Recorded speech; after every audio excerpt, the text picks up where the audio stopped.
Silakan duduk kembali dan mari kita dengarkan ayat-ayat cinta yang akan disampaikan oleh Mbak Dendi Ramudo. Mana dia tepuk tangannya?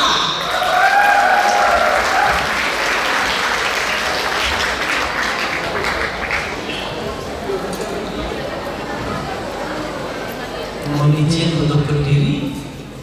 Yang saya hormati sahabat saya Bapak Malik Ismadi, selamat siang Pak Malik, dan para bapak-bapak yang duduk di depan dan ibu-ibu sekalian. Saya tidak bisa sebutkan satu persatu, tetapi tidak mengurangi rasa hormat saya. Selamat siang kaum milenial Batam. Selamat siang. Batam. Batam itu ada singkatannya. Tahu Batam? Apa? Enggak tahu. Batam. Ngebut mantan teman. Batam ya kan? Ini di sini mahasiswa semua ya? Semester berapa? Satu semua. Jurusan apa?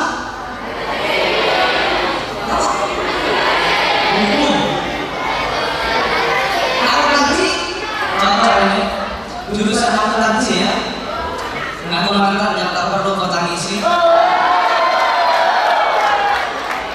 Akuntansi. Nah, sebelum saya berbicara panjang, kali lebar, kali tinggi, saya akan membacakan satu syair puisi yang saya tulis ditemani dengan secangkir kopi. Ada penikmat kopi di sini? Kopi dan senja bersama kenangan bersama dia.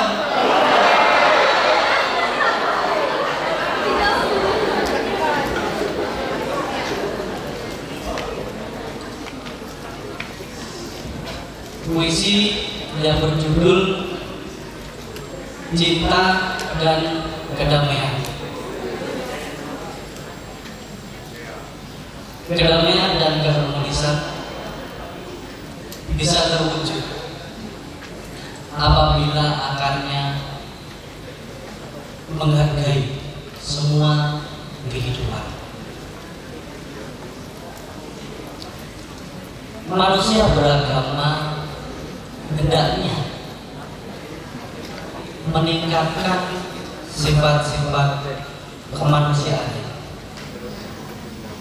Jangan sampai lupa bahwa kita masih sama-sama manusia. Beragama bukan untuk saling menyalahkan dan mencari pengakuan kebenaran. Bukan karena perbedaan menimbulkan ketakutan bagi orang lain,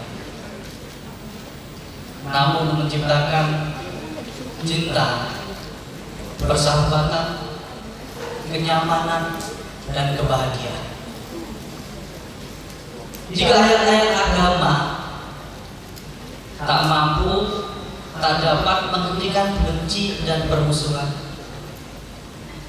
maka ayat-ayat cinta kasihlah yang mampu membawa perdamaian. Ketika aku berkata, agamaku mengajarkan cinta kasih dan kasih sayang. Lalu, kenapa engkau sikapi mereka dengan penuh kebencian? BDB dalam buku Roda Batin.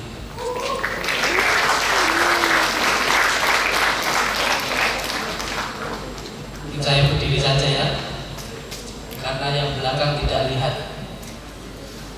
Yang di belakang sudah ngantuk. Apa tujuannya ke sini?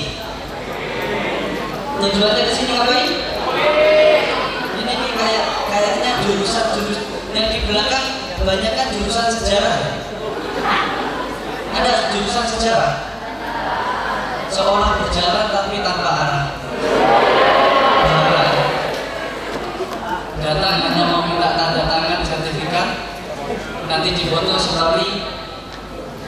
GP datang ke Batam.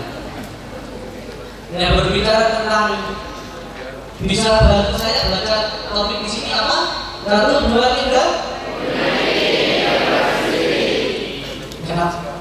Apa artinya? Persatuan dalam perbedaan. Kenapa saya minta bantu tolong baca?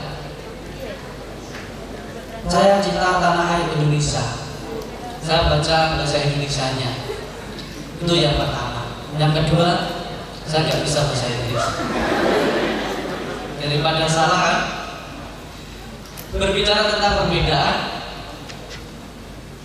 yang hadir di sini, yang datang di sini, kita semua berbeda. Hanya ada satu kesamaan.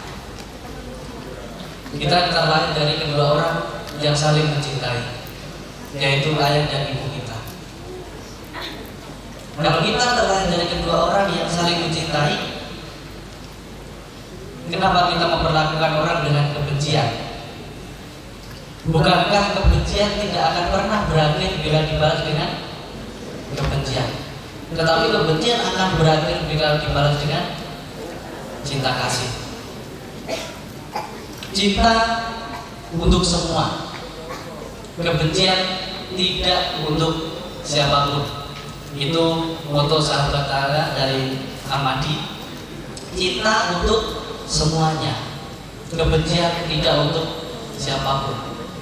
Maka di dalam kita ajaran Buddha, doa kita hanya satu kalimat: semoga semua makhluk berbahagia, tanpa ada kecuali.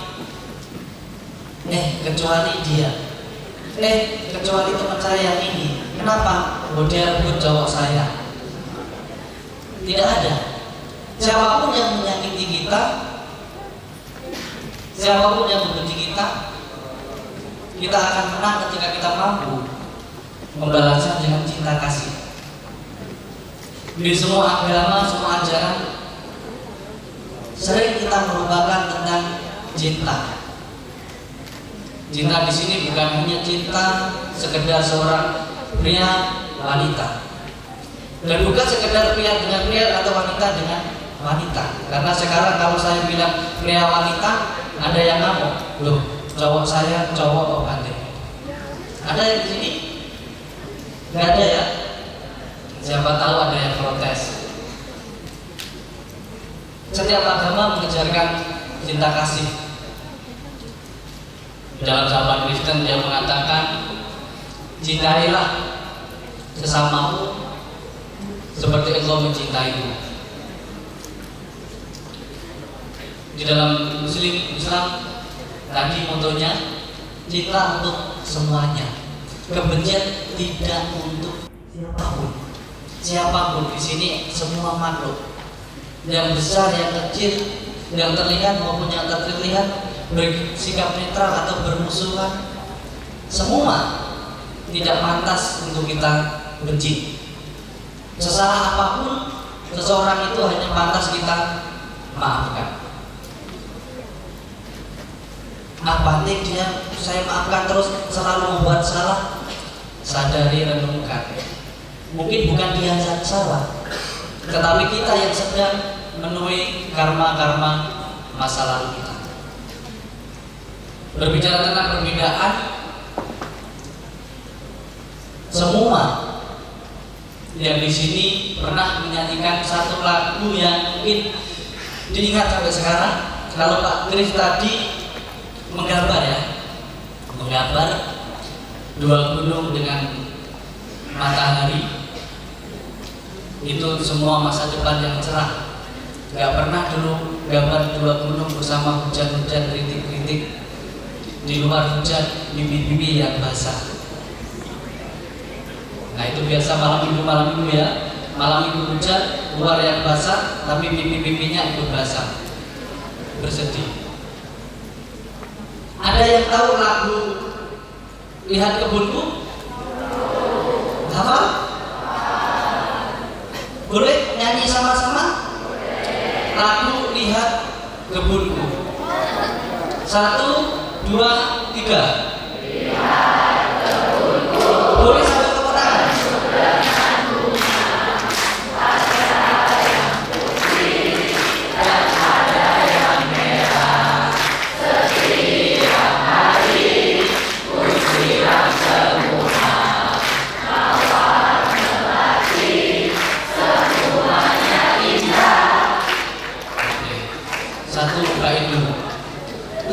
Sebenarnya dari kita sekolah SD sudah diajarkan perbedaan, namun dari perbedaan di situ menimbulkan keindahan.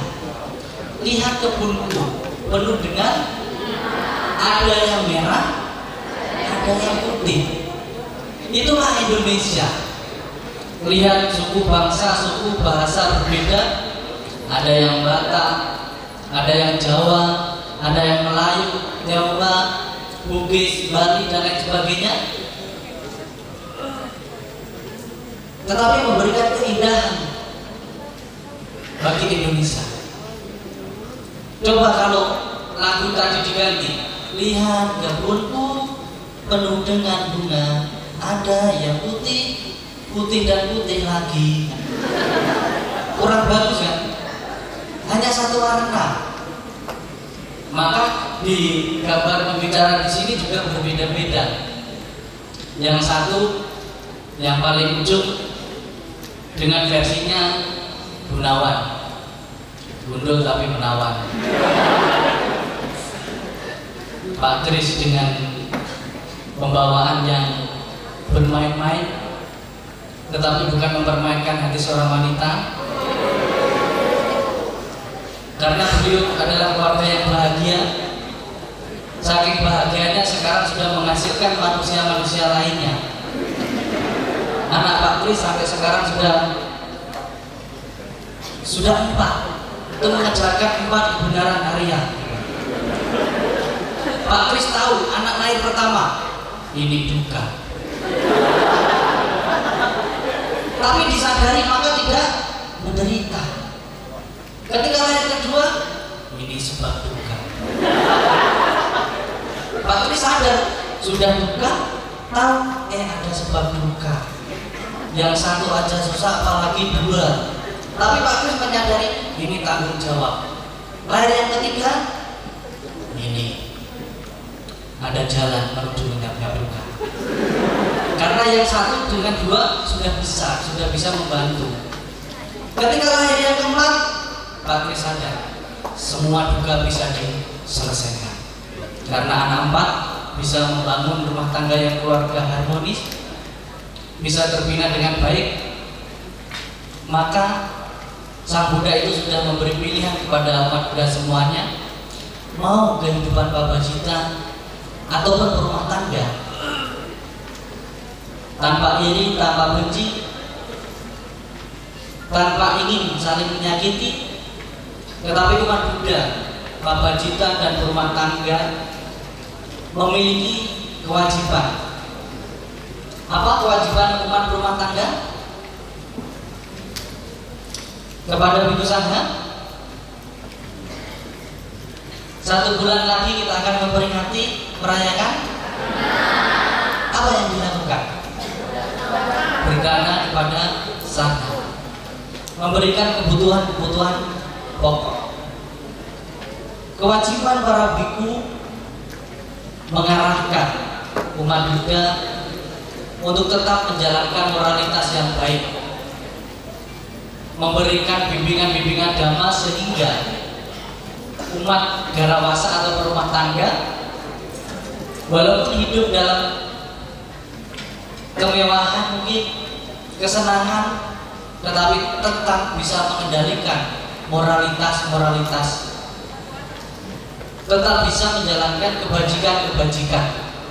Karena kita sebagai umat Buddha ada beberapa hal yang harus kita jalankan untuk terwujudnya perdamaian.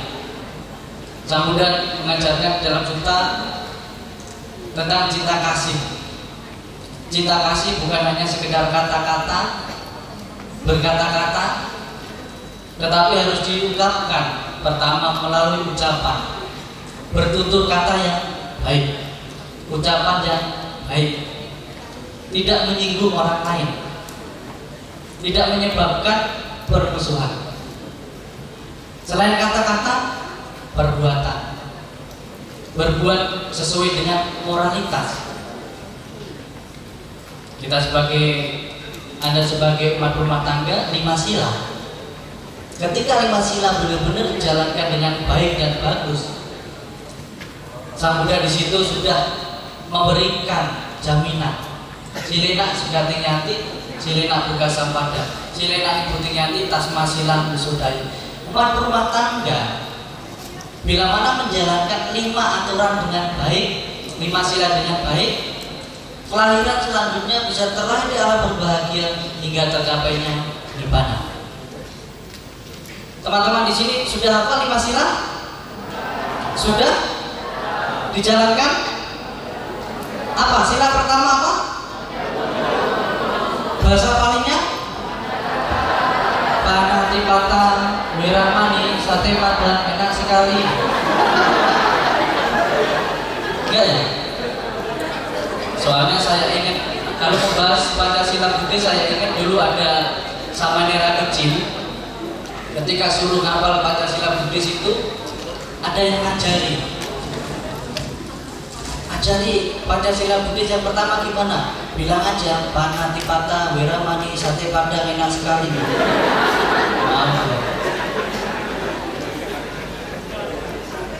Tidak membunuh atau menyakiti makhluk hidup.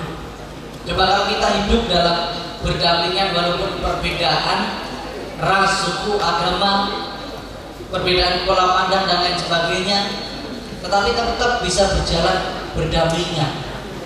Ketika tidak saling menyakiti, walaupun pikiran berbeda-beda, tetapi tujuan tetap sama. Di sini ada yang pernah sekolah minggu? Pernah ya? Ingat lagu itu apa namanya? Sejak dulu, sekarang juga nanti, tetap sama inti ajaran Buddha. Walau beda cara juga bahasa, namun satu tujuan nirvana. Berusaha tak berbuat kejahatan, berusaha menambahkan kebajikan, berusaha menyucikan hati dan sejak dulu, sekarang dan juga nanti tetap sama ajaran-ajaran itu. Walau beda cara, bahasa, mungkin kita yang agama Buddha menggunakan bahasa apa? Bahasa basi, bahasa Pali, bahasa Sanskerta, bahasa dan cara beribadah yang berbeda, namun tujuannya tetap sama, kebahagiaan. Mungkin sahabat-sahabat kita, sahabat saya yang Islam menggunakan bahasa Arab, yang Kristen menggunakan bahasa apa? Bahasa apa? Bahasa Alkitab lah pokoknya ya. Sejak dulu, sekarang dan juga nanti, sesungguhnya ajaran agama itu menunjukkan umat-umatnya untuk terbebas dari penderitaan. Maka ajaran mungkin yang lain di tetangga kita atau di ajaran lain, kalau kamu berbuat baik maka kamu masuk surga, kan menuju ke kebahagiaan. Sejak dulu, sekarang juga nanti, tetap sama intinya, walau beda cara juga bahasa. Nah, ini yang menjadi masalah bagi kita. Ketika caranya berbeda, bahasanya berbeda, ritualnya berbeda, cara ibadahnya berbeda, kenapa kita menyikapinya dengan kebencian? Ini yang sering terjadi, sadar atau tidak. Ketika perbedaan bahasa, tata cara, kenapa kita membenci mereka? Bukankah taman tadi indah ketika berbeda-beda? Ini yang harus sering kita renungi. Tujuan hidup setiap manusia memiliki cara jalan yang berbeda-beda. Yang penting jangan dalam sejarah seolah berjalan tanpa arah, tetapi kita harus memiliki tujuan yang tepat, tujuan yang pasti. Untuk sampai ke tujuan, kita harus bisa melenyapkan yang namanya noda batin. Maka buku saya ketiga judulnya Noda Batin. Dalam noda batin dan cara-cara untuk membersihkannya. Laundry tidak bisa. Laundry nggak bisa. Money laundry nggak bisa. Ada cara-caranya di situ. Bisa Anda baca. Kalau dibaca bahasanya Al-Quran itu takbiin, ya Pak. Kalau di Al-Quran itu takbiin. Kalau di dalam bahasa Buddhis nodabatin atau kilesa, loba, dosa, moha, keserakahan, kebencian dan kebodohan batin. Kita masih bodoh. Bodoh di sini bukan berarti tidak mengetahui ilmu pengetahuan, tetapi kita belum mengetahui mana yang benar dan mana yang salah. Maka Sang Buddha mengatakan, pelajarilah semua ilmu pengetahuan, walau saat ini belum bermanfaat bagi kita, tetapi suatu saat nanti akan sangat berguna. Antara ilmu pengetahuan dan teknologi, kita sebagai pemuda-pemudi Buddhis harus menguasai. Kata kakek saya, dia bilang, ilmu pengetahuan tanpa religius pincang, religius tanpa ilmu pengetahuan lumpuh. Siapa yang bilang? Albert. Nah, itu kakek saya. Kan sama kita keturunan Adam dan Hawa. Ilmu pengetahuan, secerdas apapun, sepintar apapun ilmu pengetahuan kita, tanpa dibarengi dengan moralitas, ilmu religius, kebajikan, kebijaksanaan, cinta kasih, maka kita bisa membinasakan perbuatan-perbuatan kita. Coba membuat nuklir, bom di tempat-tempat umum, ketika di orang beribadah, dengan kemampuan dia, dengan kecerdasan dia meledakkan salah satu yang namanya bom.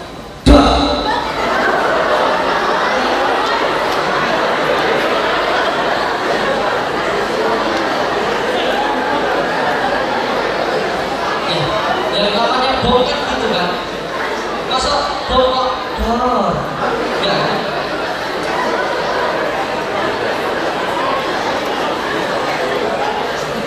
Apakah orang-orang yang melakukan itu bodoh? Pintar, tetapi tanpa dibarengi dengan cinta kasih, moralitas, dan kebijakan yang sesuai. Begitu juga dengan ketika spiritual terlalu berlebihan tanpa dibarengi dengan ilmu pengetahuan, sama juga muncul fanatisme, muncul radikal, pemikiran-pemikiran yang sempit dan lain sebagainya. Padahal kita sebagai umat Buddha ada satu teori yang sangat bagus sekali, yang setiap saat saya memberikan kuliah umum di Universitas Islam Sumatera Utara, Universitas Abdi Sabda Kristen di Sumatera Utara, saya hanya menyampaikan satu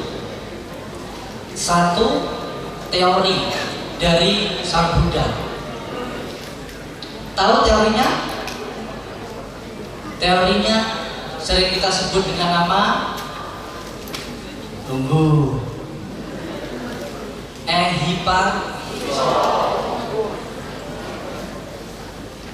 Kita jangan begitu mudah percaya hanya karena tertulis di buku-buku, tertulis di kitab suci yang menyampaikan, ini yang menyampaikan Bante pasti benar. Jangan mudah percaya. Jangan biasa makan jambu biji. Tahu jambu biji? Janji-janji manis bikin jijik. Kalau yang sering percaya begitu saja, nah, adanya kecewa, penyesalan, ya kan? Banyak di sini yang bucin nih, ada yang bucin, budak-budak cinta nih, yang penikmat saja. Ada di sini sahabat Ambyar Sahabat muda batin, jangan mudah percaya begitu saja. Sang Buddha di situ mengatakan, ketika suku Kalama di India ada namanya suku Kalama.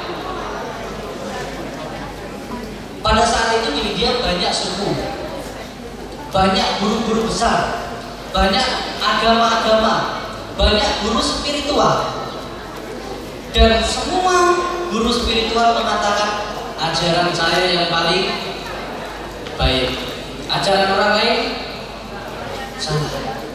Semua guru agama mengatakan seperti itu. Tetapi ketika Sukalama bertanya kepada Sang Buddha, "Oh Buddha, guru ini mengatakan ajarannya yang paling baik, yang paling benar, yang lain salah. Lalu ajaran siapa sebenarnya yang benar?" Wahai Sukalama, jangan percaya begitu saja hanya karena tradisi turun-temurun. Jangan percaya begitu saja hanya karena itu disampaikan oleh guru besarmu. Jangan percaya begitu saja hanya itu tertulis di kitab sucimu. Namun setelah membaca, setelah mendengar, setelah melihat, renungkan kembali, analisis kembali, amati kembali. Ketika hal itu tidak menyebabkan penderitaan bagi dirimu dan makhluk lain, maka terima ajaran itu. Tetapi ketika apa yang kamu lakukan menyebabkan penderitaan bagi dirimu dan makhluk lain, pikirkan lagi. Karena tidak ada ajaran yang berhasil kalau jalannya dengan menyakiti makhluk lain ataupun orang lain. Sampai di sini saya akan menutup dengan sebuah puisi lagi. Mau dengar? Atau ada yang mau membacakan ke depan? Ada di sini yang suka baca puisi? Anak muda? Nanti langsung saya kasih hadiah.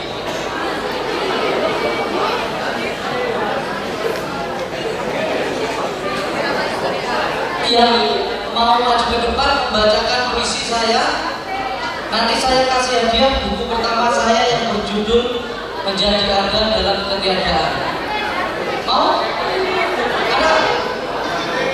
Oh, langsung naik ya.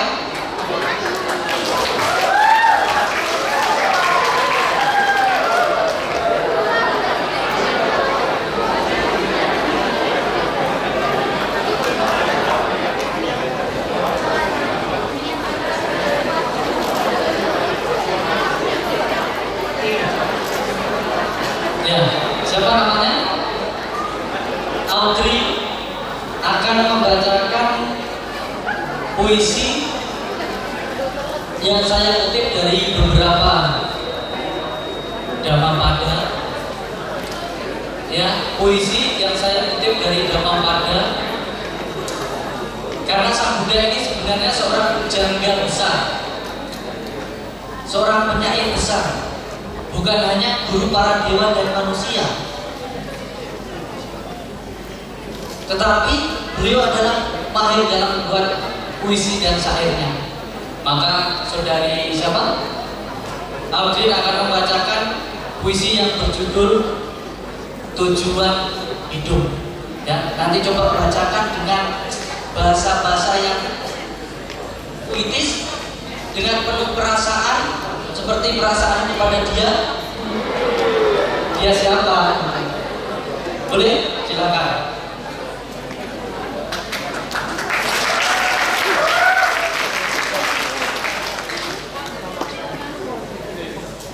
Puisi Tujuan Hidup. Jadilah seperti sekawanan burung di angkasa, tak dapat dilacak, pergi tanpa jejak. Di atas pasir waktu yang bergerak, kelahiran, kematian, dan kelahiran kembali timbul. Di atas perubahan terus-menerus dari samsara, cobalah untuk tidak tidak meninggalkan jejak kaki dari aku.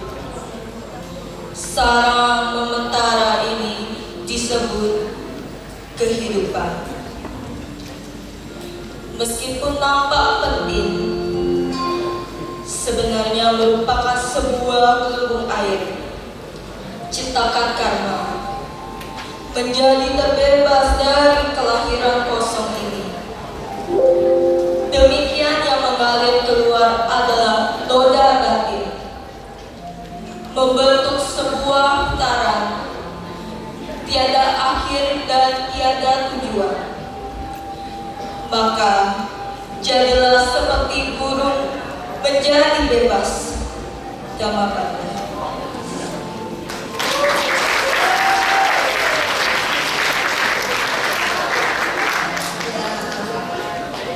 Siapa namanya?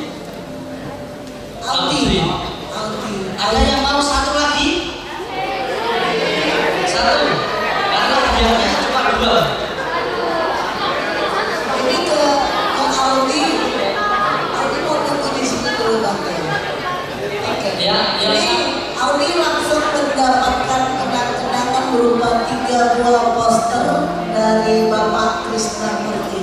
Untuk membaca yang kedua, dapat buku saya yang kedua yang berjudul Kopi Toleransi. Ada makna, ada rasa dalam mengangkat secangkir kopi kita. Siapa namanya? Meta, cinta kasih. Meta, tunjukkan bakatmu. Namo Buddhaya semuanya. Tujuan hidup. Jadilah seperti sekawanan burung di angkasa. Tak dapat dilacak. Pergi tanpa jejak. Di atas pasir waktu yang bergerak. Kelahiran, kematian, dan kelahiran kembali. Di atas perubahan terus-menerus dari samsara. Cobalah untuk tidak meninggalkan jejak kaki dari aku. Sarang mementara ini disebut kehidupan. Meskipun nampak penting, sebenarnya merupakan sebuah kebutuhan ciptaan karma, menjadi terbebas dari kelahiran kosong. Demikian yang mengalir keluar adalah noda, membentuk sebuah putaran, tiada akhir dan tiada tujuan. Maka jadilah seperti burung, menjadi bebas. Dhammapada. Terima kasih. Namo Buddhaya.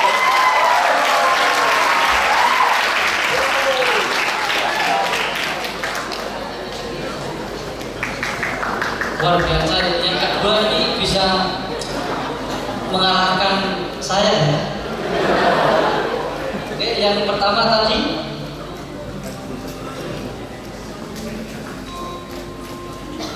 Ya, dan Bapak Krishnamurti juga berkenan untuk menyerahkan 3 buah poster. Oke, kita beri tepuk tangan lagi untuk Meta dan Aldi. Penampilan kedua tadi menutup Dhammatok dari Yang Mulia Bante Dirapunyo. Jadi kita beri satu aplaus yang meriah untuk Yang Mulia Bante. Saya yakin ini adalah sesi yang ditunggu-tunggu oleh kita semua. Kita akan masuki sesi yang namanya tanya jawab. Sudah banyak pertanyaan di dalam kepala Anda semuanya? Oh iya, dan di dalam sesi pertanyaan ini kita akan membuka dua cara. Satu cara adalah Anda ajukan tangan, panitia nanti antarkan mic, Anda bisa tanya langsung kepada salah satu dari dua pembicara di depan, dua-duanya juga boleh. Cara kedua adalah silakan WA ke nomor yang tertera di sini. Untuk yang mau nanya tapi malu-malu, silakan WA. Tapi ada tapinya. Hanya penanya yang tanya langsunglah yang akan mendapatkan hadiah. Tapi kalau Anda malu, Anda segan, Anda cuma mau tahu, tidak mau hadiah, silakan di WA. Oke, yang mau dicatat nomor WA-nya silakan, boleh kirimkan pertanyaannya dari sana. Dan saya akan buka sesi pertama untuk pertanyaan. Silakan ajukan tangan untuk 3. Oh iya, yang satu ini gadis cantik berbaju kuning ini, tolong panitia dibantu dengan mic. Dan saya tahu di belakang sana masih ada penonton dan audiens kita yang juga kalau mau bertanya, mohon panitia bisa perhatikan juga ya bagian yang belakang. Oke, silakan. Selamat sore semuanya. Nama saya Yumi Shiwa. Saya ingin bertanya, siapa saja yang menjawab boleh? Kan dari tadi kita dikasih tahu menghargai perbedaan, saling mencintai.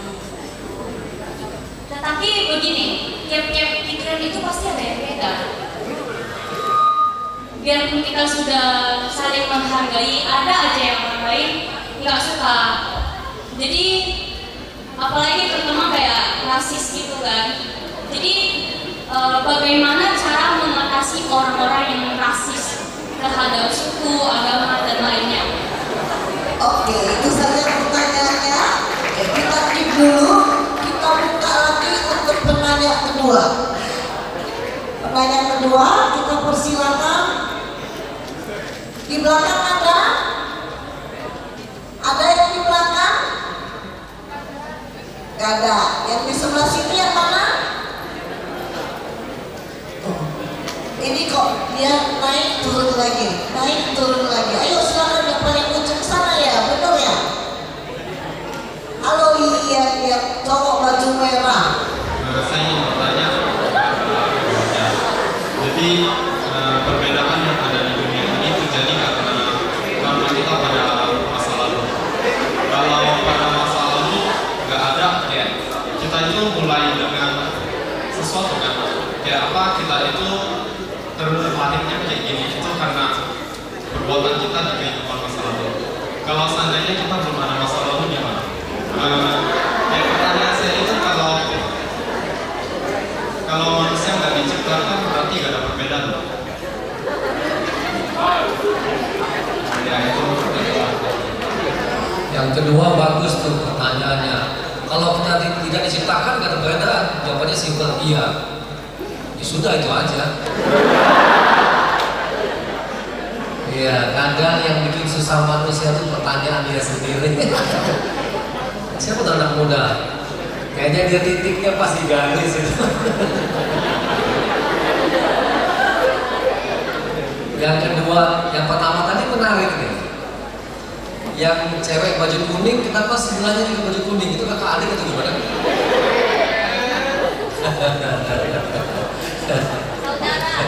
Saudara. Hah? Siapa? Yusyula.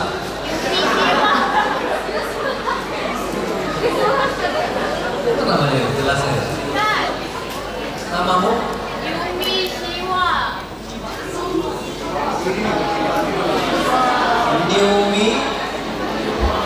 Yumi Shiwa. Wah, kayaknya saya baru dengar. Orang Jepang, enggak ya? Hah? Oke. Tapi tanyanya apa tadi? Oke. Panggilan kamu apa? Yumi. Oh, kamu dan saya. Yumi. Ya, kamu dan saya. Ya. Menarik, namanya Yumi, problemnya Yumi, problem dia, problem gua, gitu ya. Iya. Dia nanya kan kayak gitu.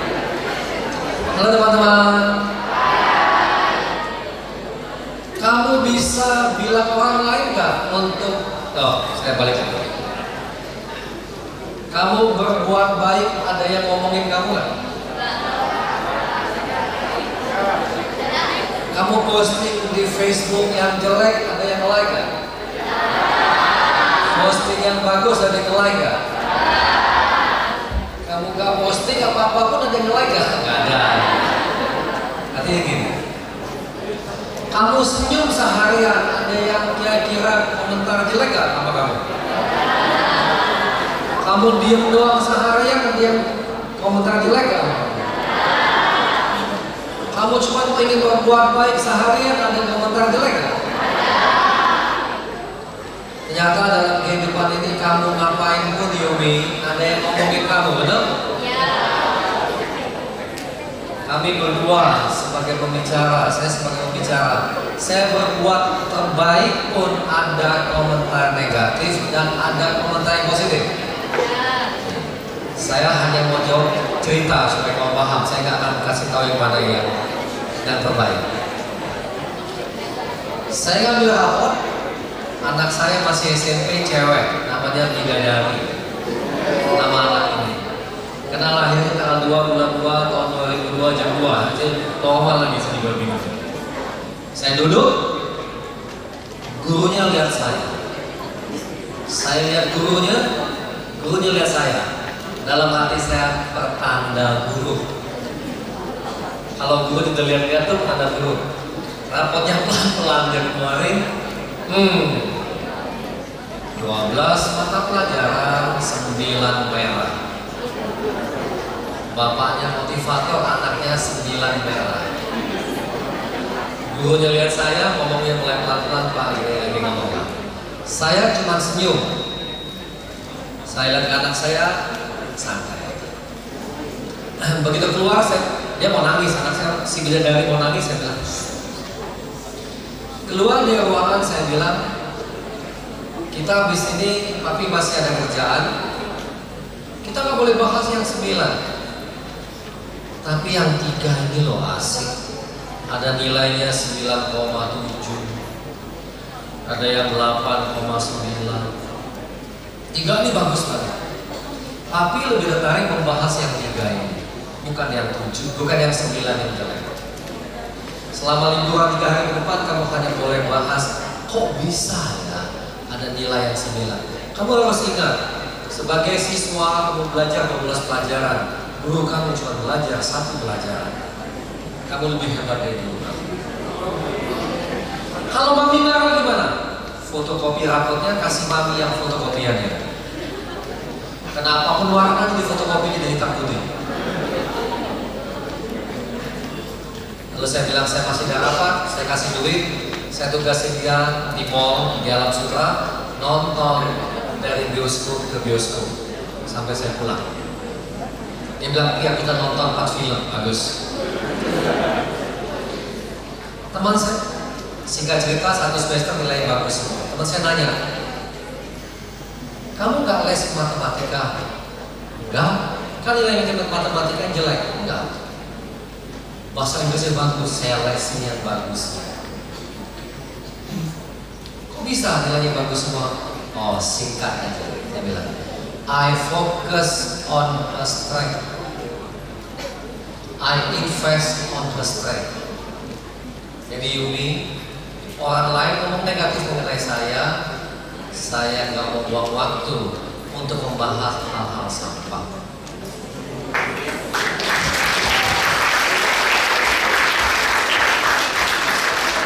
Ada komentar Pak Krisna ini parah. Saya cuma balas, kamu terlambat tahunya.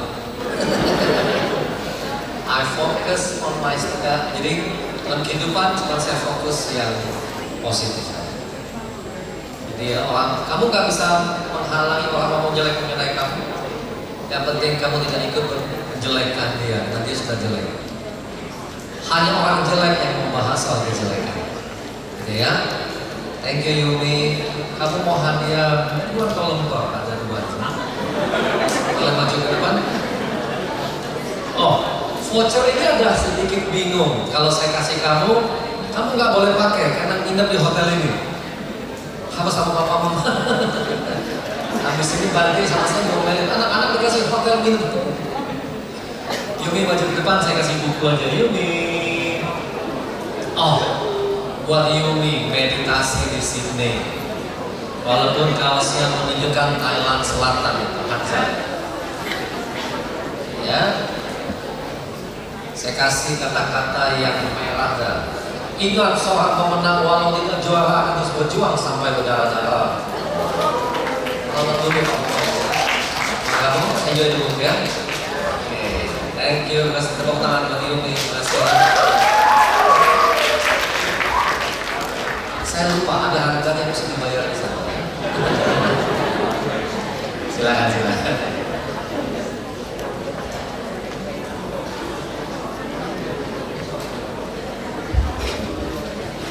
Di situ ada 2 pertanyaan. Yang pertama, cara mengatasi orang yang rasis atau membenci kita. Yang kedua, kalau manusia tak diciptakan tak ada perbedaan. Tadi udah dijawab. Tetapi diciptakan untuk berbeda-beda. Ada di dalam satu ayat sahabat saya dari Muslim di situ sering mengatakan, saya ciptakan manusia yang berbeda-beda. Kalau mau menciptakan sama semuanya bisa, tetapi mau berbeda. Seperti pencipta lagu, lihat kebunku penuh dengan bunga, ada yang merah dan ada yang putih. Coba tanya pencipta lagu itu, kenapa dulu kok diciptakan lagu itu? Kalau nggak diciptakan kan nggak ada beda merah dan putih. Pertanyaan yang pertama, bagaimana cara menyikapi orang yang rasis? Saya teringat ingin menceritakan pengalaman saya ketika saya pernah tinggal di pesantren di Madura, tepatnya di Pamekasan, dengan pakaian jubah seperti ini. Setelah saya jadi biku, teman saya boleh diiringi lagu biar melo-melo dikit. Waktu itu saya diundang ke Madura, tinggal di pesantren, dan di pesantren itu semuanya Muslim. Ya pastilah, namanya juga pesantren kan. Ketika di sana, Bante, apa motivasi Bante datang ke pesantren? Saya hanya menjawab, saya di sini akan menyebarkan virus. Nah, virus apa? Virus cinta kasih. Bagaimana kalau orang di sini membenci Bante? Kalau orang di sini membenci saya, yang pasti dia tidak ingin menyakiti saya. Bila dia menyakiti Bante, yang penting dia tidak memukul saya. Kalau dia memukul Bante, yang penting dia tidak membunuh saya. Kalau dia membunuh Bante, yang penting dia tidak memotong-motong tubuh saya.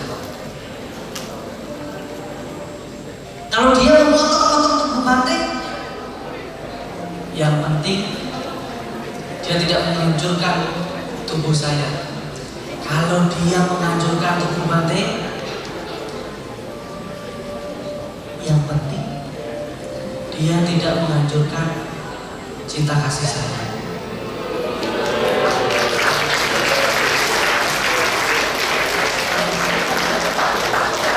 Ini pernah terjadi di zaman Sang Buddha. Ada seorang Bante pergi ke kampung. Di kampung itu semuanya orang-orang yang jahat-jahat. Kampung ini isinya perampok, pembunuh dan lain sebagainya. Tetapi Bante ini ingin ke situ. Ketika ditanya Sang Buddha, jawabannya seperti itu. Dan ini juga dialami oleh Sang Buddha langsung. Ketika Sang Buddha baru mencapai kesempurnaan menjadi Buddha, dia ingin mengajar kepada 5 orang pertama. Ketika Sang Buddha ingin mendatangi 5 pertama, apa yang dipikirkan? Nanti ini 5 pertama ngobrol-ngobrol, kongko-kongko. Nanti kalau Buddha sampai sini, kalau Siddhartha sampai sini, biarkan saja dia. Jangan layani, cuekkan saja.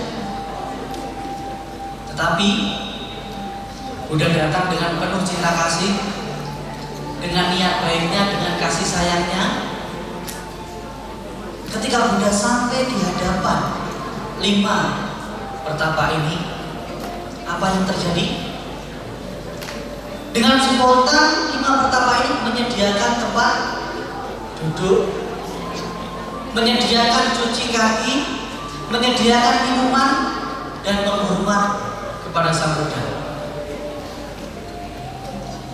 Kuncinya di sini bagi penanya tadi, ketika kebaikan dan kepedulian kita tidak dihargai orang lain, jangan kecewa, karena akan berharga bagi kehidupan kita suatu saat nanti. Ketika orang membenci kita, mencela kita, mencelakai kita, tidak masalah, kita tetap berbuat baik kepada dia. Kebaikan dan kepedulian akan berharga suatu saat nanti. Tidak sekarang, kehidupan yang akan datang, atau kehidupan yang akan datang lagi. Intinya, kita hidup dimanapun, di antara orang bagaimanapun, cinta kasih, kedamaian dan keharmonisan akan terwujud bila mana akarnya adalah menghargai kehidupan. Ingat, cinta untuk siapapun, kebencian tidak untuk siapapun. Sekian, terima kasih.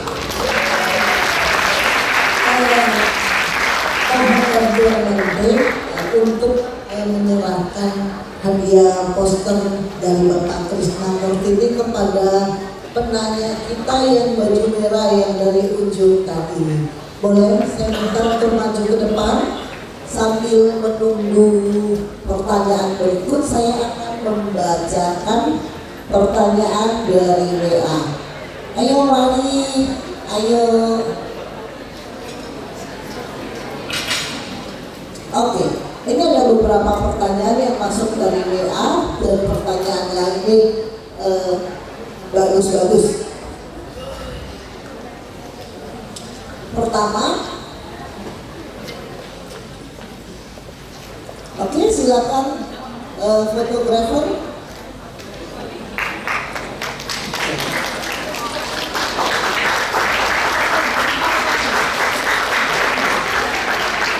Oke, ini pertanyaan ditujukan kepada kedua pembicara. Nama budaya, kalau kita semua itu satu, kenapa para pembuat agama bikin agama beda-beda?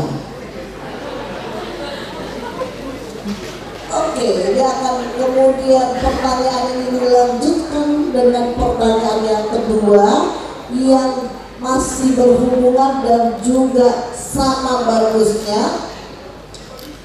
Nama budaya, jika kita melihat tendensi atau kecenderungan di zaman sekarang, bangsa-bangsa maju tampak tidak terlalu mempedulikan agama masyarakatnya atau rakyatnya. Sedangkan Indonesia tampak sangat peduli dengan agama. Istilahnya mengurusi agama-agama rakyatnya. Apakah ada hubungan antara agama dengan kemajuan suatu bangsa? Ini pertanyaan ditujukan kepada kedua pembicara.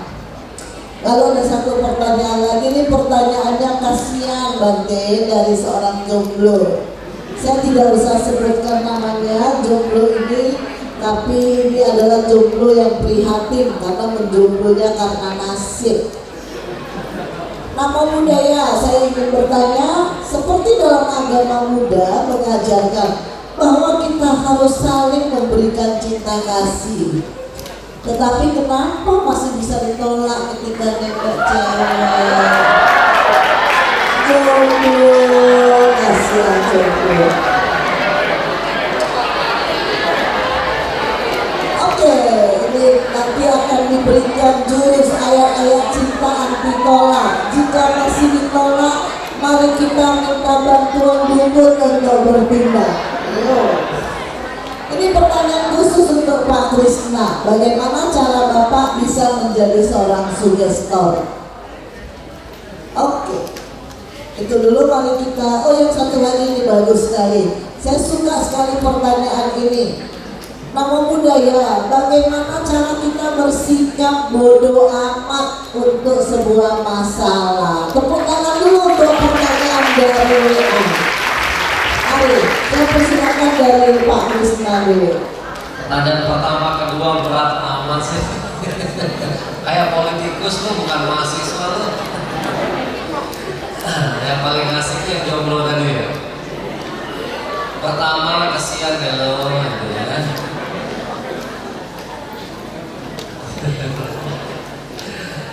Saya lagi desain board game namanya Dare to Fail. Dare to Lose. Berani gagal. Anda mengaitkan hal yang berbeda, cinta kasih dengan penolakan. Jadi dia maksa cintanya. Bahwa setiap keputusan,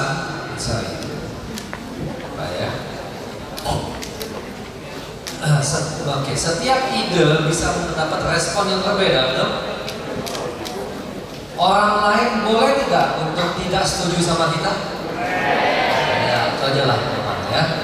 Ketika ada hubungannya cinta kasih dengan mas ditolak, bisa jadi dulu tekniknya salah, bisa jadi lu nggak bisa baca signal-signal dia belum senang, bisa jadi lu juga nggak mau membangun relasinya gitu ya. Tuh. Yang terakhir tadi, bagaimana bisa? Saya cuma mau jawab, kamu cuma lihatnya sekarang hari ini. Kamu nggak lihat prosesnya.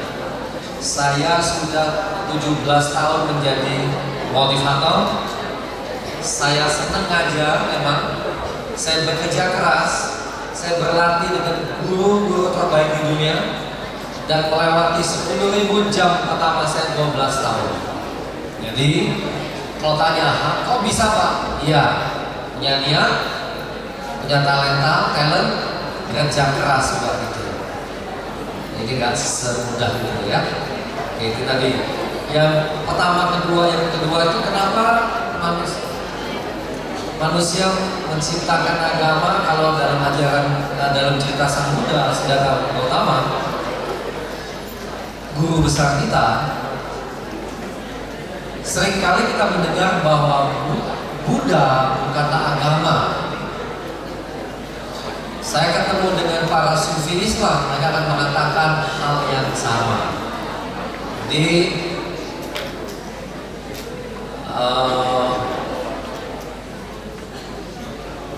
kalau mau dibilang way of life, saya coba lebih simpel lah ya, membahas bahwa Hitler itu mempunyai pengaruh yang besar.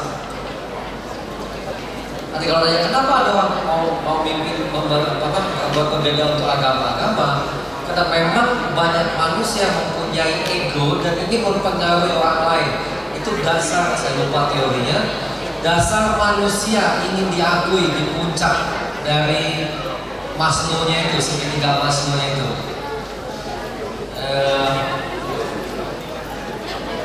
Ya, aktualisasi diri, pengakuan. Dan itu sifat super ego manusia. Manusia punya itu.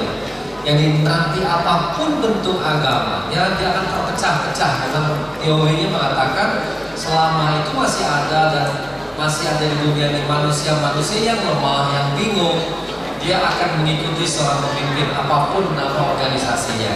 Ya, jadi nggak usah dipusingin. Memang akan ada kayak gitu sepanjang zaman ini. Saya lupa nama tulisannya. Apakah ada pengaruh agama? Oke, Thailand dia menjadi behavior, perilaku menjadi karakter. Pertanyaan siapa tadi itu ya? Agama mempengaruhi sangat, membentuk sebuah perilaku. Yang pertama kalau nggak salah apa tadi ya? Oh, oke, bersikap pada amat. Halo teman-teman. Sekali lagi, kamu bisa nutup mata orang lain supaya nggak lihat kamu? Nggak bisa? Kamu bisa nutup mulut orang lain supaya nggak ngomong mengenai kamu? Kamu bisa nggak bilang sama orang itu, lu jangan mikir mengenai gue?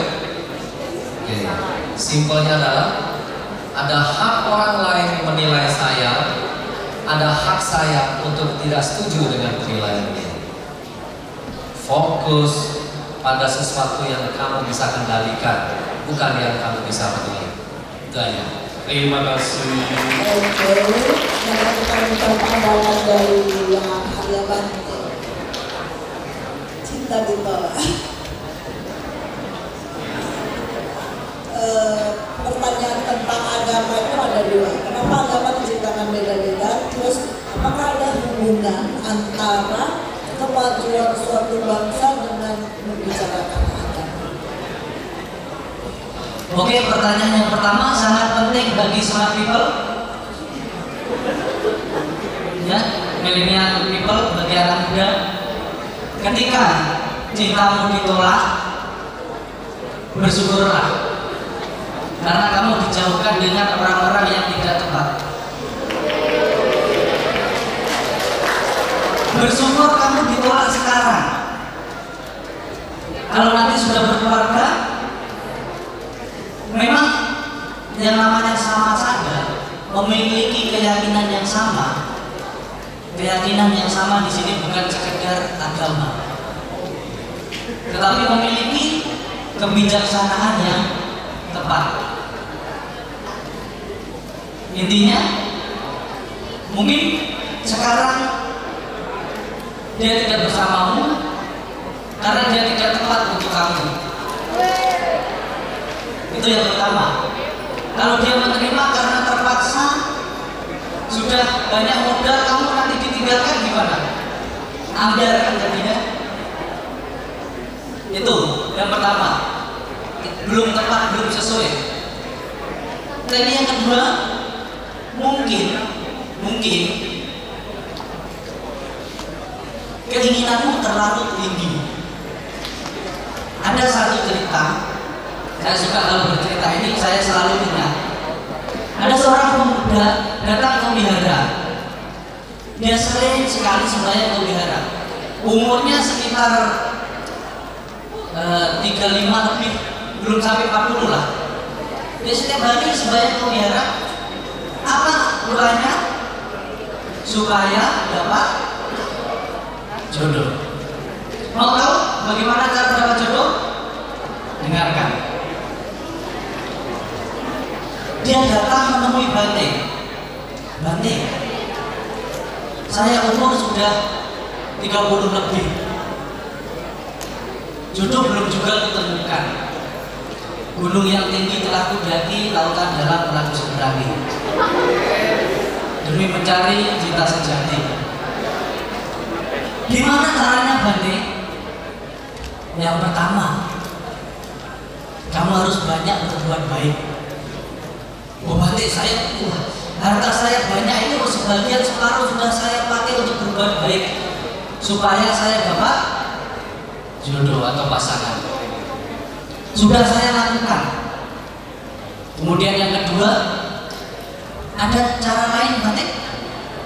Oh, mungkin kamu harus menjalankan sila yang baik. Paling tidak kalau nggak 5 sila ya 8 sila. Yang namanya 8 sila itu, Bante. Jadi Posata, saya selalu Posata sila. Tidak pernah bolong. tapi belum juga saya dapatkan. Oh, begitu ya? Mungkin kamu kurang meditasi, kesadaranmu kurang bagus. Wah, berarti yang namanya meditasi saya duduk 1 jam, 2 jam, 3 jam sampai ketiduran. Retreat sudah sering saya ikut, kelas meditasi saya ikut, tapi belum juga. Oh, begitu toh? Iya Bante, tolong sekali please. Berbuat baik sudah, ya. Apa tadi? Berbuat baik sudah, terus menjalankan sila sudah, meditasi sudah. Oh, Bante, ada lagi? Oh iya ada 4 caranya. Yang pertama sudah, yang kedua sudah, yang ketiga sudah. Berarti masih ada 1. Bante, cepat kasih tahu saya. Mungkin yang 1 ini cocok, tepat. Oh iya. Siapa nama kamu? Oh saya Acong, Bante. Biasa kan nama pasaran kan Acong kan?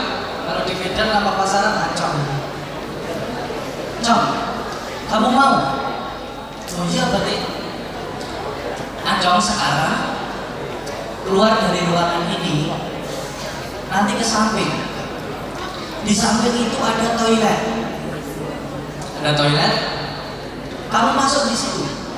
Di samping toilet ada kaca.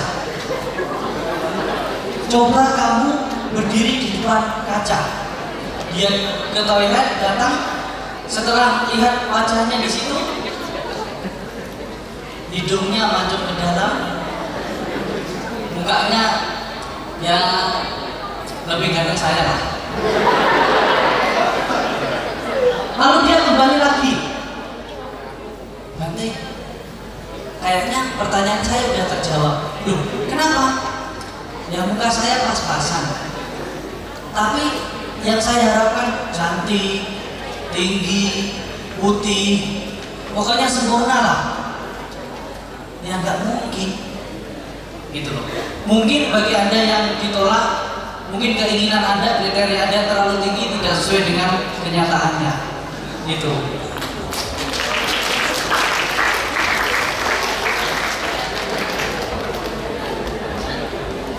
Ya, meskipun tadi saya janjikan bahwa pertanyaan via WA tidak mendapatkan hadiah, tapi ternyata Pak Krishnamurti ini sayangnya bukan main sama anak-anak Batam ini. Nanti yang bertanya tadi dapat tunjukkan bukti WA kepada kakak-kakak panitia yang cantik-cantik di depan itu, bisa ditukar dengan poster dari Bapak Krishnamurti. Oke, saya kasih dulu posternya sebagai bukti kesungguhan hati saya. Oke, sekarang saya akan buka 2 pertanyaan lagi untuk sesi terakhir.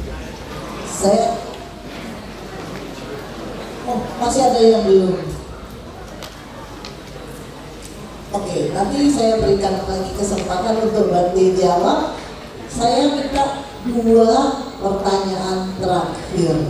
1, 2. Oke, 2 pertanyaan terakhir. Tolong panitia dibantu, tapi sebelumnya kita dengarkan dulu jawaban dari Bante untuk pertanyaan tadi. Oke, sorry tadi ada pertanyaan yang masih terlupakan ya, tentang pengaruh agama terhadap perkembangan suatu bangsa. Saya tidak menjawab panjang, tetapi saya akan membacakan satu statement dari seorang pembangkit agama Buddha di Nusantara. Setelah 500 keruntuhan Kerajaan Majapahit, muncul seorang biku yang bernama Mahastawira Asinjinarakita. Bante Jinarakita menuliskan, bagi para pemuda boleh dicatat sebagai orang yang lahir dan dibesarkan di Indonesia.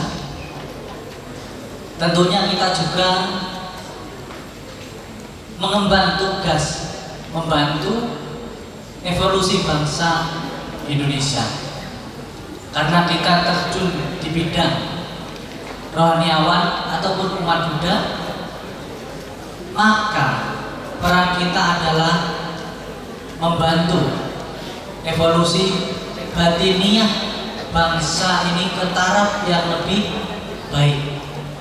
Tahu arti batiniah?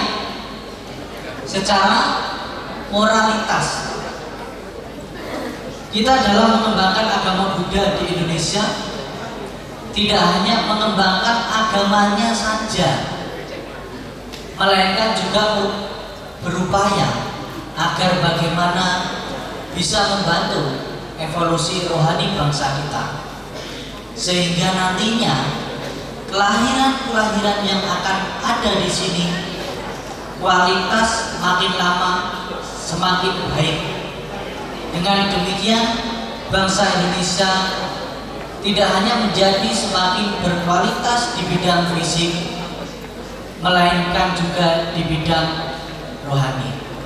Jadi, kesimpulannya adalah agama bisa memberikan kontribusi yang sangat positif bagi bangsa ini ketika kita benar-benar mempraktekkan agama kita masing-masing dengan baik dan benar secara spiritual, material, menjadi pemuda yang berkarakter, bukan yang karakter, menjadi pemuda yang penggerak, bukan penggertak, menjadi pemuda yang pengais, bukan pewaris.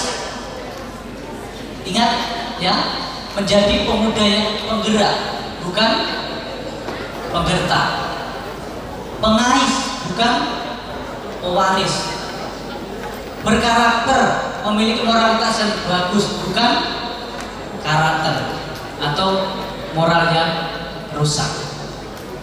Itu. Nanti kita mulai dulu dari yang belakang. Silakan perkenalkan dirinya. Nama budaya, nama saya Agus Nadi. Saya mau nanya, zaman sekarang pada sering terjadi masalah tentang rasis. Jadi apa solusi untuk mewujudkan nilai diversity kepada Pak Kris? Terima kasih. Nama budaya, saya ingin bertanya, bagaimana cara menghadapi atau mengatasi orang yang keras kepala, yang selalu merasa dirinya benar, padahal kita tahu, kita semua tahu kalau misalnya itu salah, gitu. Dan dia masih tutup telinganya dengan mendengar. Oke, siapa namanya tadi? April. April. Oke, jadi ada Agus dan April. Nama budaya. Jadi nama saya Indra Saputra dari UIB. Jadi ingin bertanya, bagaimana kalau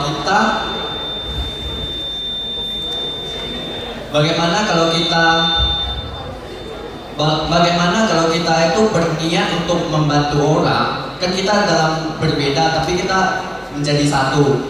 Bagaimana kalau kita mau berbuat baik kepada orang lain tapi orangnya menolak, terus apakah kita itu termasuk berbuat baik atau tidak? Terima kasih. Oke, jadi ini 3 pertanyaan tentang sikap yang harus diambil. Yang pertama menghadapi orang yang rasis, yang kedua menghadapi orang yang mau menang sendiri, dan yang ketiga orang yang menolak kebaikan yang kita berikan. Silakan Pak.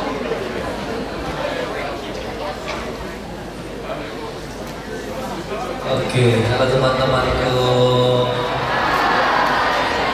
dari Palembang, saya pindah Jakarta. Ada yang suka bilang ini, Cina lo. Wah, saya pukul anaknya. Cina lo, saya pukul. Saya bisa marah-marah. Saya bisa sangat dendam dimaki-maki Cina lo. Suatu saat saya ketemu teman sekolah saya memaki ini juga, Cina lu.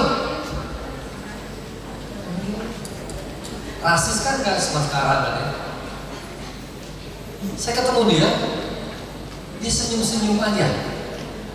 Saya masih sakit hati bertahun-tahun kemudian. Saya bawa kotoran yang dia kasih ke pikiran saya bertahun-tahun kemudian. Terus saya bilang, saya bodoh. Dia lupa sama rasisnya. Saya tersinggung sampai bertahun-tahun kemudian. Ini dasar pengalaman yang membuat saya belajar NLP nantinya.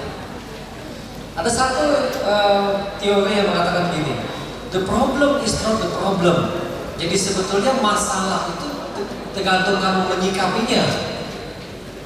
Singkat cerita, saya singkatkan aja, saya pernah berkelahi, dipukul 15 anak kampung, tinggal di Jakarta di tempat yang sangat miskin. Saya tanya, kenapa kamu pukul saya? Kita kan berkawan, karena kamu Cina. Aduh, tersinggung ya, marah bertahun-tahun. Suatu saat saya tahu problem di hidup saya bukan rasis. Koko saya tidak pernah mau dipanggil Cina. Adik saya bukannya malah Cina banget. Jadi saya memprogram diri saya lewat meditasi. I talk to my unconscious mind. From now on, bila ada yang bilang Cina lo, saya memprogram diri saya senyum. Saya hanya merespon memang iya, terus mau diapain. Saya memprogram, saya mau merespon seperti apa. Halo teman-teman, Anda lahir sebagai keluarga miskin atau kaya, Anda bisa pilih. Oh, oke, ajaran Buddhis bilang karma kita ya. Kita bisa bilang seperti itu. Anda lahir sebagai pria dan wanita, kalau di Buddhis bisa kita jelaskan. Tapi secara umum, Anda lahir sebagai pria, takdir atau nasib? Takdir. Anda bisa pilih pas mau lahir, mak gua Cina, gua mati aja, gua cari mak yang lain. Sebenarnya di Buddhis bisa dijelaskan, tapi saya suka menggunakan ini dengan umum gitu ya. Nah, setelah saya membuat keputusan itu, dan ada yang menghina saya, Cina loh, saya cuma senyum. Berhasil.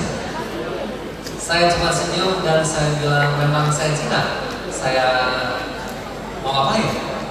Boleh gak saya berbuat sesuatu buat bangsa ini? It's my choice. Walaupun saya Cina, saya bisa berbuat sesuatu buat bangsa ini. Dan ini kaitannya dengan pertanyaan tadi, itu yang membuat saya jadi pembicara. Ya, rasis menurut saya bukan problem orang lain, problem saya.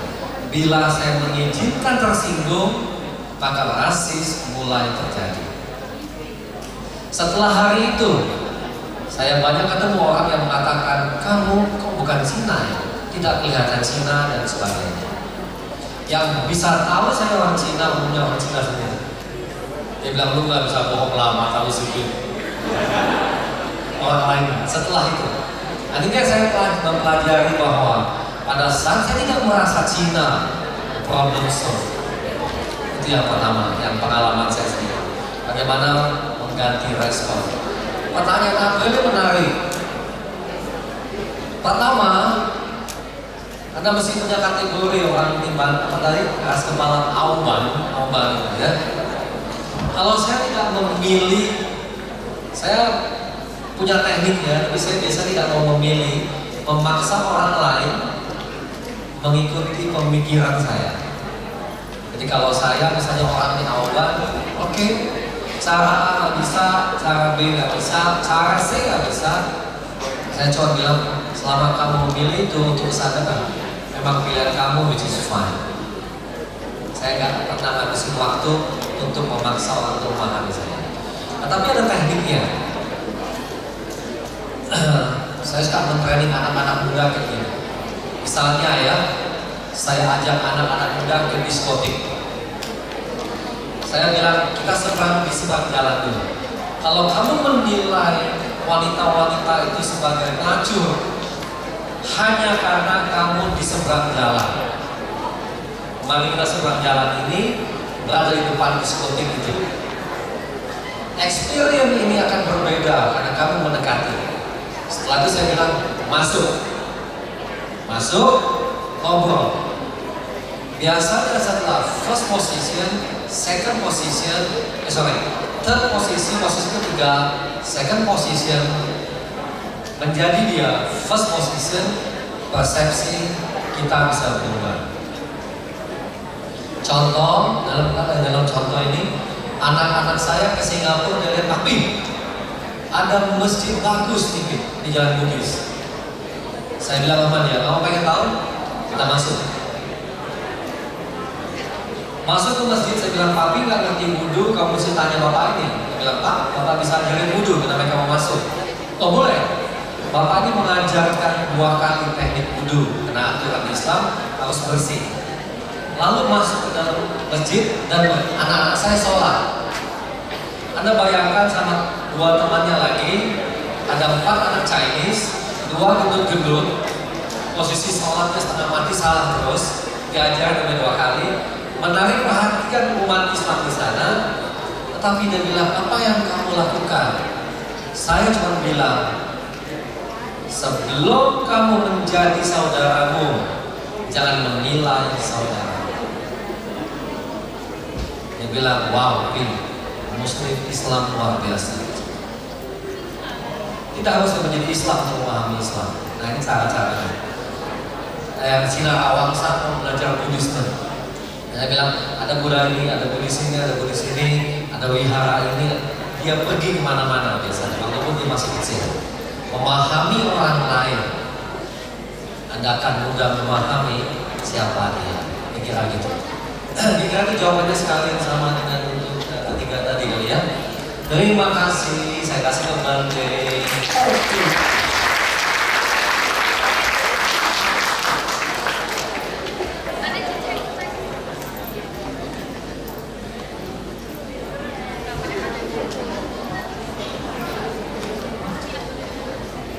Oke, pendengar cerita dari Pak Kris tentang pertanyaan yang pertama tadi, saya ingat ketika lagi booming-boomingnya kasus Rohingya. Karena saya tinggal di Medan,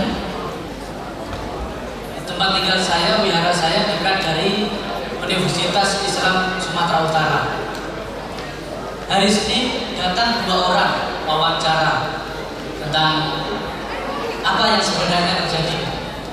Besok datang lagi 5 orang, besok datang lagi 5 orang. Kalau setiap hari saya diwawancari seperti itu, nanti lebih terkenal dari mata najwa ya. Tapi saya tetapkan, oke, stop datang ke wihara. Saya bilang stop datang ke wihara. Saya cari ketua mahasiswanya. Hari Jumat buat acara kuliah umum di kampus kamu, nanti saya datang ke sana. Datang ke kampus, yang di kampus itu setiap tahunnya itu sekitar 18.000 mahasiswa yang masuk.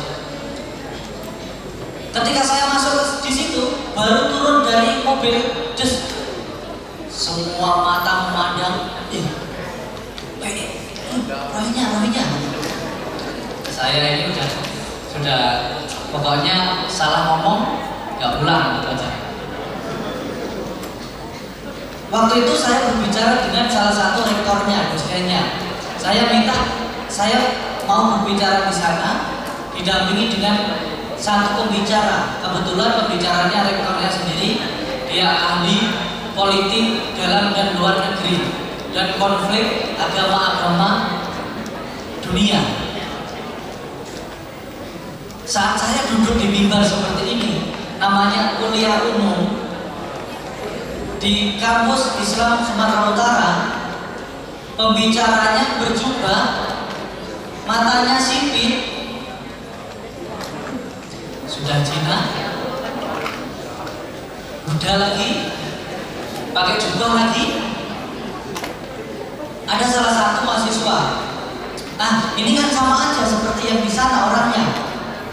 Ini kan bukan asli orang Indonesia, ini bukan asli orang. Dikira mata saya sipit, itu saya orang Chinese. Setelah saya salaman dengan orang itu, kabar itu menggunakan bahasa Jawa. Loh, dari mana? Dari Jawa. Oh, teman sendiri lah kalau gitu. Setelah di sini saya mengambil kesimpulan, orang membenci, orang rasis itu bukan karena dia membenci langsung. Kadang kita membenci orang lain karena perkataan orang lain kepada kita. Kita melihat berita, membaca berita dan lain sebagainya. Jadi intinya rasis terjadi karena belum adanya saling mengenal. Belum adanya saling mengenal. Kalau sudah mengenal, menjadi sahabat, beda agama, beda suku, beda ras, gak ada masalah.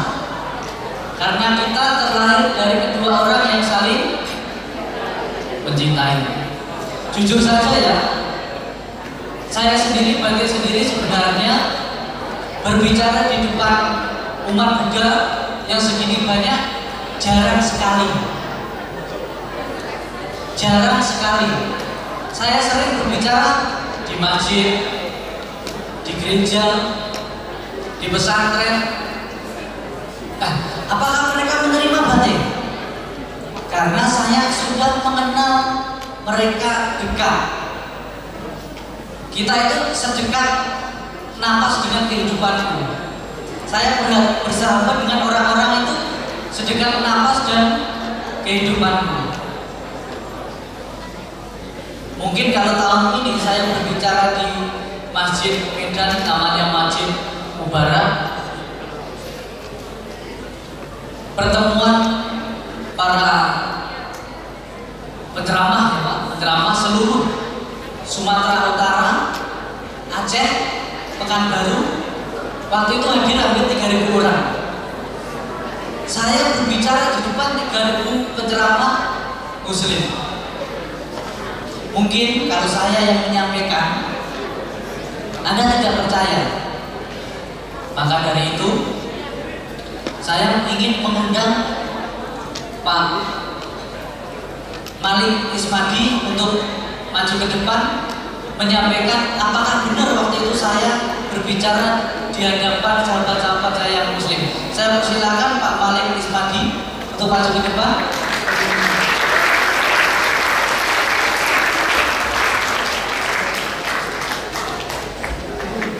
Nah, ini sahabat saya yang di Batam, tetapi ketika di Medan,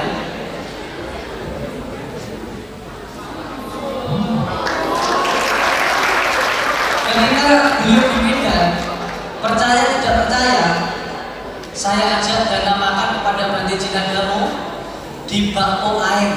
Bakpo aing di situ ada bakpo babi dan lain sebagainya. Tapi beliau mau ikut, makanya bakpo yang isinya kaca ya. Kayaknya dapat oleh apa ya Pak? Udah habis ya? Habis lah ya. Coba sampaikan apa yang saya sampaikan di masjid waktu itu, Pak. Biar mereka percaya, nanti dikira saya berbohong. Baik. Assalamualaikum, salam sejahtera untuk kita semua. Namo Buddhaya. Terima kasih atas kesempatan yang diberikan kepada saya. Jadi kami kebetulan dari komunitas Islam Ahmadiyah, Jemaah Ahmadiyah, yang selalu membangun relasi dengan komunitas-komunitas dari agama lain. Salah satunya dari Buddhis. Dan di Medan sudah cukup lama terbangun. Dan selalu kami ini apabila ada event-event seperti pertemuan yang disebutkan Bante, tiap tahun itu kami mengadakan pertemuan namanya Jalsa Salanah, pertemuan tahunan para anggota Ahmadiyah yang berada di Sumatera Utara, Aceh, Kepri juga, kemudian Riau. Itu betul, itu bisa mencapai ribuan, 3.000. Dan kami dengan sangat senang mengundang Bante untuk memberikan motivasi. Karena intinya begini, agama itu betul, bahwa agama itu sumbernya dari satu sumber. God is one. Allah Ta'ala atau Tuhan itu satu dan humankind is one. Jadi kalau Tuhan itu satu, maka manusia atau kemanusiaan adalah satu. Artinya value, religious value, universal value, moral value is one. Dan manusia diciptakan di atas fitrah Tuhan, yaitu apa? Keindahan, kejuitaan, kecintaan, kebahagiaan, sentosa, dan itu sama. Jadi kami sangat bahagia dan hal ini akan kami terus jalin, kami terus bangun, dan tidak hanya di Batam, tidak hanya di Medan, tapi di seluruh Indonesia dan dunia. Bante selalu dengan bangga menyatakan bahwa moto, salah satu moto kami adalah love for all, hatred for none. Cinta untuk semua, tak ada kebencian bagi seorang. Ini agama, esensi agama adalah ini.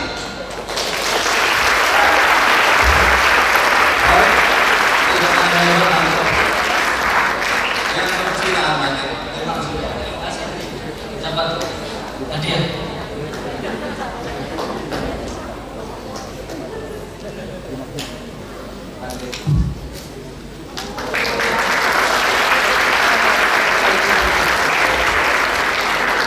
Oke, jadi lengkap sudah pertanyaan dari sahabat tadi. Intinya kita harus saling mengenal, saling bertukar pengalaman. Kalau Anda memiliki pertanyaan-pertanyaan yang mungkin tanda kutip yang Anda tidak sukai dari agama orang lain, ini intinya kalau teman-teman di sini memiliki sesuatu yang tidak suka terhadap agama orang lain, kuncinya adalah tanyakan langsung kepada yang bersangkutan. Mendekat, tanyakan langsung, maka kamu akan mendapatkan jawabannya yang sesuai. Jangan katanya, jangan membenci orang lain karena perkataan orang lain. Jangan ajak membenci orang lain karena kamu tidak suka dengan orang itu. Sekian, terima kasih. Berakhir jugalah sesi dari kedua pembicara kita. Saya mengucapkan terima kasih banyak dan minta satu kali lagi sambutan meriah.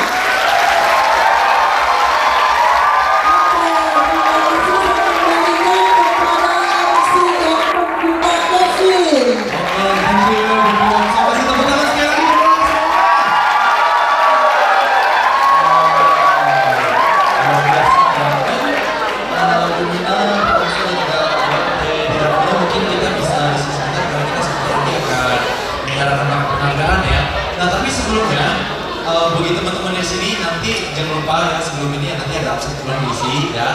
Kedua, tadi dapat buku siapa aja? Dapat buku tadi, ada buku siapa aja? Nah, yang belum dapat ada kesempatan untuk beli ya. Belinya di mana? Di depan ya. Jadi buku Pak Krisnamurti. Nah, yang pengen dapat buku bisa dibeli di depan. Nanti bisa ditandatangan ya Pak Krisna ya. Nah, bisa ditandatangan langsung ya Pak Krisna. Setelah itu nanti kita akan juga ada buku di sebelah kiri saya ya. Itu nanti semua untuk hadirin semua di sini. Wah, luar biasa nggak? Dan itu tangan dong. Oke, mungkin saya mengundang Pak Charles, Pak Indrasman, Bung Jenny untuk kelas panggung kita akan menyerahkan pangkat.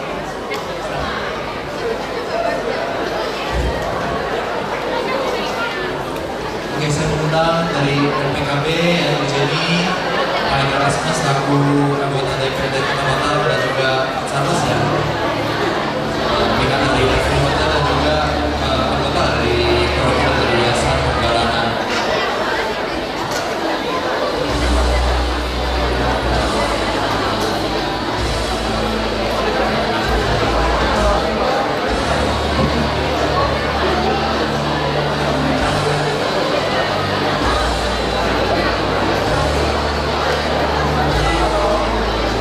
Baik, yang pertama mungkin diserahkan dari Pak Indrasman, Bante, dan juga Oke, Pak Penghargaan atas partisipasi Bante dan juga Pak Krisna sebagai narasumber di Baroto kita hari ini.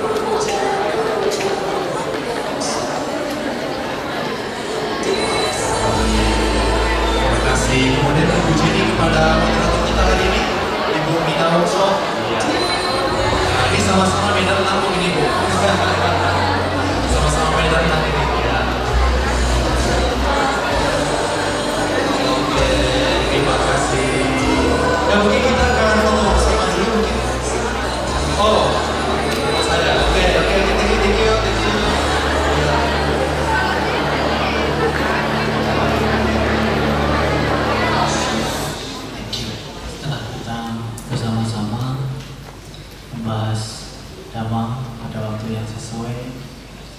Semoga dengan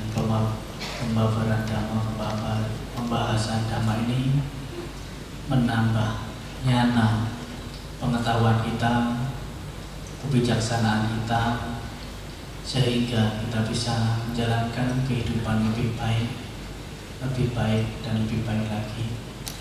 Semoga jasa kebajikan yang kita lakukan melimpah kepada orang tua kami, guru-guru kami, dan para leluhur. Semoga dengan kebahagiaan yang kita rasakan hari ini dapat pula dirasakan oleh semua makhluk. Sabaro kawini muto, sabba santa bawajito, sabba wiramati kanto niputo jatuang bawang, sabbe tiyo wiwajanto, sabba rukoina satu mante bawan bantarayo suki tiga yuko bawa, abiwan dan asilisa nicamudam panjayino, cataro dhamma